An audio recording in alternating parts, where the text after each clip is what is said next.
வணக்கம் மாணவர்களே. இந்த காணொளியினூடாக இந்த வருடம் கல்வி பொதுத்தராதர சாதாரண தர பரீட்சைக்கு தோற்றி இருக்கும் மாணவர்களுக்கான பாரதியார் சுயசரிதை எனும் பகுதியில இருந்து எதிர்பார்க்கக்கூடிய வினாக்கள் சம்பந்தமாக பார்க்க போகின்றோம். அந்த வகையில பாரதியார் சுயசரிதை எனும் பகுதியில இருந்து இந்த முறை எதிர்பார்க்கக்கூடிய வினாக்கள் 2 இருக்கின்றது. அப்ப எதிர்பார்க்கக்கூடிய வினாக்களாக தூய்மையான பிள்ளை காதலும் பாரதியின் கவிப்பாடும் திறனும் குறித்தும் 2 வினாக்கள் இடம்பெறுவதற்கான வாய்ப்புகள் அதிகமாகவே இருக்கின்றன. அப்ப அந்த வகையில தூய்மையான பிள்ளை காதல், அதாவது பாரதியார் சுயசரிதை என்ற இந்த கவிதை பிள்ளை காதல் எனும் தொகுப்பு நூல்ல இருந்து இடம்பெற்றிருக்கு. இந்த பாடல்ல பாரதி ஒரு பேதை மீது கொண்ட, பேதைன்னு சொல்றது சிறுமி, ஒரு சிறுமி மீது கொண்ட காதலினுடைய தன்மை மிக அழகாக எடுத்து காட்டப்பட்டிருக்கு. அதாவது இந்த சிறுமி மீது கொண்ட காதலின் ஆழம் எவ்வாறு எடுத்து காட்டப்படுகின்றதுன்னா, அந்த சிறுமிய இவர் தினமும் அந்த சிறுமி நீரெடுக்க வருகின்ற இடத்துலதான் பார்க்க வருவாராம். அப்ப அந்த நீரெடுக்க வரும்போது அந்த பெண்ணினுடைய சிரிப்பு, பற்களின் அழக வர்ணிக்கிறாரு.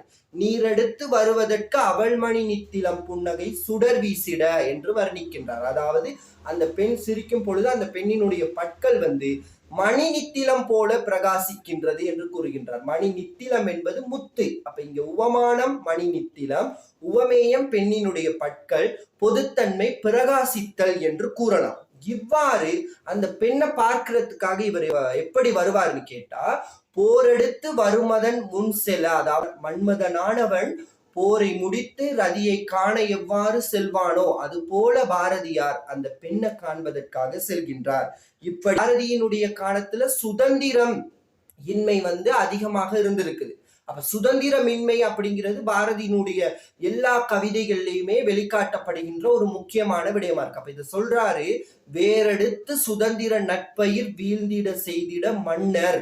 அப்ப சுதந்திர பயிர் இருக்கிற ஆங்கிலேயர்களை விரட்டிட்டு சுதந்திரத்தை வேண்டி நிற்கின்ற மன்னர்கள் அங்க இருக்கிறாங்க. அப்ப இப்பேர் பெற்ற காலத்துல சீரெடுத்த புலையுயிர் சாரர்கள், அதாவது ஆங்கிலேய படை வீரர்கள்னு சொல்லலாம். புலையுயிர் சாரர்கள்னா அப்படி இல்லாட்டி உயிர் கொள்ளும் படை வீரர்கள்னு சொல்லலாம். அப்ப அந்த உயிர் கொள்ளும் படை வீரர்கள் ஒரு நாட்டின் மீது பற்று கொண்ட தேசபக்தர் எந்த நேரத்தில் வேண்டுமென்றாலும் போர் தொடுத்து வரலாம், அதற்காக கண் இமையாது காத்திருப்பாங்களாம். அது போல பாரதியார் என்ன செய்யறாருன்னு கேட்டா, அந்த பெண்ணினுடைய வருகைக்காக இமை கொட்டாது காத்திருக்கின்றார் என்பது உவமை அணியினூடாக விளக்கப்பட்டுள்ளது. அதாவது உவமானம் உயிர் கொள்ளும் படை வீரர்கள் தேசபக்தர் வரவினை எதிர்பார்த்து காத்திருத்தல், உவமேயம் பாரதி பெண்ணின் வருகைக்காக காத்திருத்தல், பொதுத்தன்மை இமை கொட்டாது காத்திருத்தல்னு சொல்றாரு.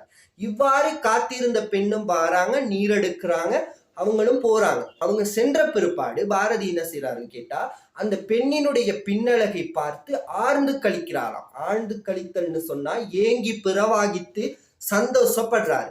அப்ப இந்த நேரத்துல அந்த பெண் இவருடைய சிந்தனைகள் முழுக்க எடுத்துக்கிட்டு போயிடுறாங்களாம். அதை சொல்றாரு, யாத்த தேர் உருளைப்படு மேலைதான் கோத்த சிந்தனையோடு ஏகி நாட்கள் பல கழித்துட்டன்னு சொல்றாரு. அதாவது யாத்த தேர்னு சொன்னா செய்யப்பட்ட தேர். செய்யப்பட்ட தேர்ல ஒரு கொம்புள்ளாத சிறுவிலங்கு அதனுடைய சக்கரத்துல மாட்டிக்கொண்டால் அந்த தேர் சக்கரம் சுழலும் பக்கம் எல்லாம் எவ்வாறு அந்த சிறு விலங்கும் சுழலுமோ அது போல அந்த பெண் எந்தெந்த பக்கம் செல்கின்றாரோ அந்த பக்கம் எல்லாம் பாரதியினுடைய சிந்தனைகளும் செல்கின்றன என்று கூறுகின்றார். இதனூடாக பாரதி அந்த பெண்ணின் மீது கொண்டிருந்த தூய்மை காதலானது எடுத்து காட்டப்படுகின்றது. மேலும் அந்த பெண்ணினுடைய பூத்த ஜோதி வதனம் திரும்பும் மேல் புலன் அழிந்தொரு புத்துயிர் எய்துவேன்னு சொல்றாரு. அப்ப அந்த பெண்ணினுடைய ஜோதி போன்ற பிரகாசமான முகத்தை திரும்பவும் பார்த்தா தான் ஐம்புலன்கள்னு சொன்னா ஐம்பொறிகளால உணரப்படுறது.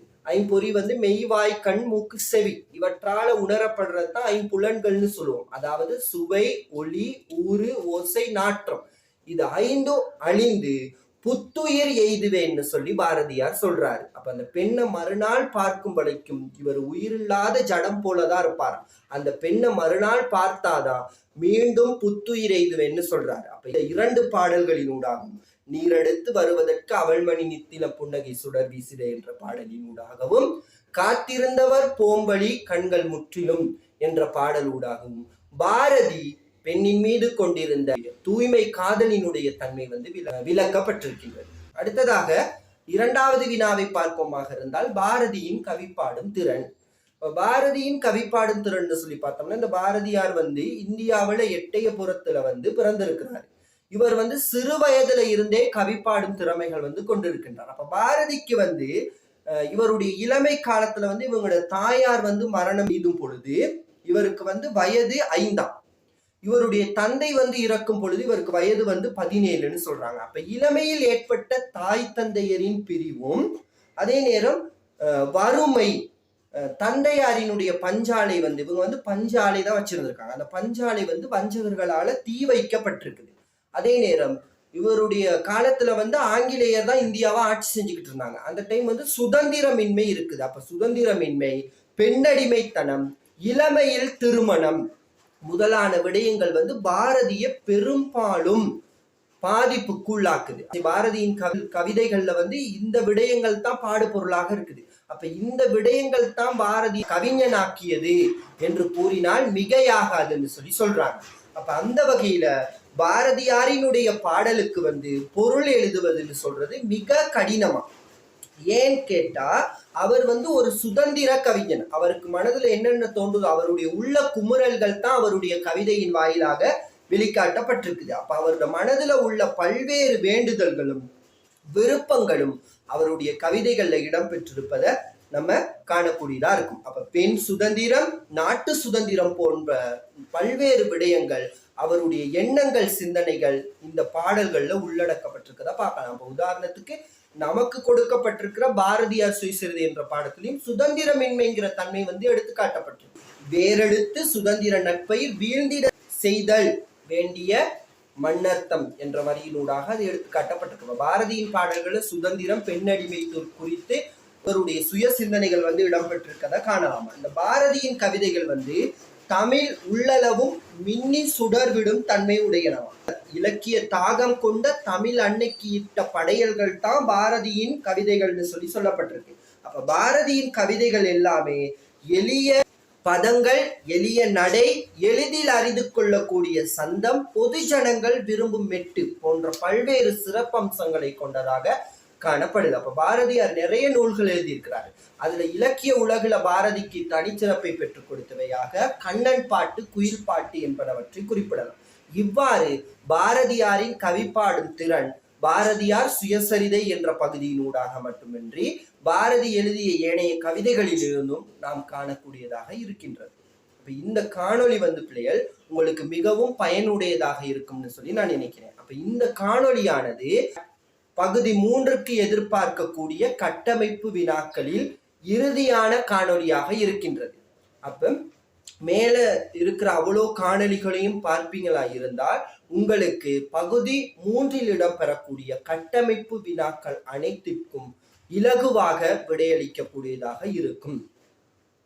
எனவே இந்த காணொளியை பார்க்கின்ற நீங்கள் அனைவரும் உங்களுடைய நண்பர் அனைவருக்கும் பகிர்வதோடு மட்டுமில்லாமல் இந்த காணொளிக்கு உங்களால் முடிந்த உதவிகளையும் செய்வீர்கள் என நான் எதிர்பார்க்கின்றேன். நன்றி.